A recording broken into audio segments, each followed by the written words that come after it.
Hello, everyone. Happy Wednesday. Hope you all are having a great day. So we are here to talk about season 4, episode 4 of Invincible, titled HURM.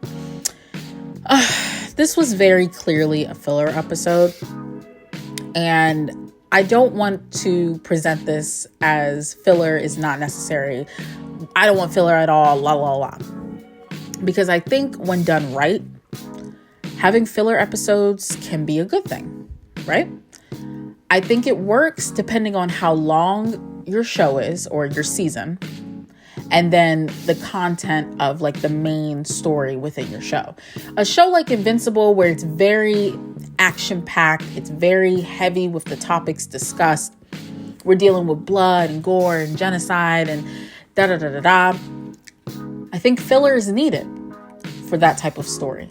It allows for people to take a breath, for the story to take a breath. You get to see your main characters in a different light, in a different environment, where it's not as stress-inducing, right? We get to follow up on maybe personal arcs and kind of go from there. The caveat is Invincible seasons are 8 episodes long. Not 12, not 20, but 8.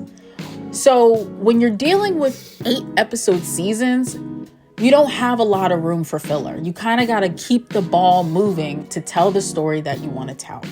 And unfortunately for me, Invincible's track record with filler episodes, not great. They're just boring or flat out a waste of time. I would say this one is just very boring. Now, mind you, I was engaged from beginning to end. But what I watched, I was just like, okay. Invincible does this thing where we follow up on certain groups of anti-heroes or baddies, and then we throw them away. We bring them back, and then we throw them away. And we throw them away for 4 to 5 episodes at a time. Full seasons go by, and we don't touch on them. And then when we do, it's like, why should I care? You didn't give them the time, you didn't give them the focus, and the story is not super interesting compared to what we are following with the overarching plot. They did this with the Lizard League. They did this with Titan and the Order, and now with Dark Blood. And it's just not interesting. I'm sorry. This episode's greatest sin was being boring. That's it. That's all. So basically in this episode, we're following Dark Blood, and we're following up from the end of season 3, where they built up this conflict in hell as something that could be earth shattering. You know, it felt like it was a lot bigger than what it ended up being, right?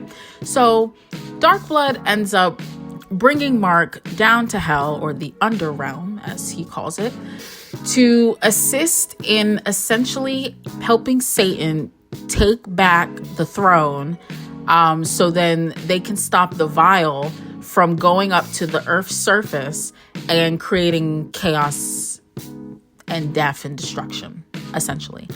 And it is less interesting than how I said it. And how I said it was not that great. Oh my gracious. So, mind you, in the midst of all this, Mark is still reeling from the events of episode 1, where he killed Russ, to the point where before he goes to hell, he gives Art his suit back. He's like, I don't deserve this. Like, I don't want to do this. I can't. And Art's like, look, you're nothing like your dad. The fact that you're even in here with this eating at you tells me you're not your dad. So he goes to hell, not by choice. And then he's like, look, if I'm going to do this, I'm not trying to kill, I'm not trying to torture, la, la, la. So then they go and they have to get the crown for Satan, so then he can like be big and powerful again. Once Satan gets his crown, he becomes like a big and buff muscle dude. Like, I don't know. His design is very off-putting, as it's meant to be, I'm sure. And then they end up fighting the lava chick, who is the leader of the Magnemites from last season. They look like old boy from Batman Beyond. So they end up fighting her. It wasn't even really a fight. The beginning fight that we saw between Dark Blood, his sister, and Lava Chick was a lot more interesting than the final fight with Dark Blood, Satan, and Mark versus her. Mark wasn't even really fighting her. He was fighting the underlings. I was like, or the Magnemites. I'm like, yo, what are we doing? You could tell that the budget was fighting for its life this episode. You could tell. Some effects look good during the fight. Like I would say the beginning fight at the beginning of the episode, that didn't look too bad at all. I like that. The fact that in the middle of the episode, when Mark and Darkblood go to get his crown, the Mark fights Serbius off screen. Off screen. We don't even get to see it. I'm like, are you serious? Why would we not want to see that? Like, okay. So I'm already a little ticked about that. Then we get to the final fight. When Mark finally decides to turn his attention to the lady chick, or lava chick, sorry, they turn it into a visual gag. And I'm annoyed because we've been spending the past 3 episodes with Mark reeling from the events of episode 1, right? The fact that he took a life, even though, in my eyes, it was a mercy kill. But the fact that he took a life has been eating at him for days and days. We're in hell. He's put in this position again. And it should be maybe part of his breaking point. But instead, they turn it into a visual gag. He punches her head like 3 times so they could use the same animation again and again.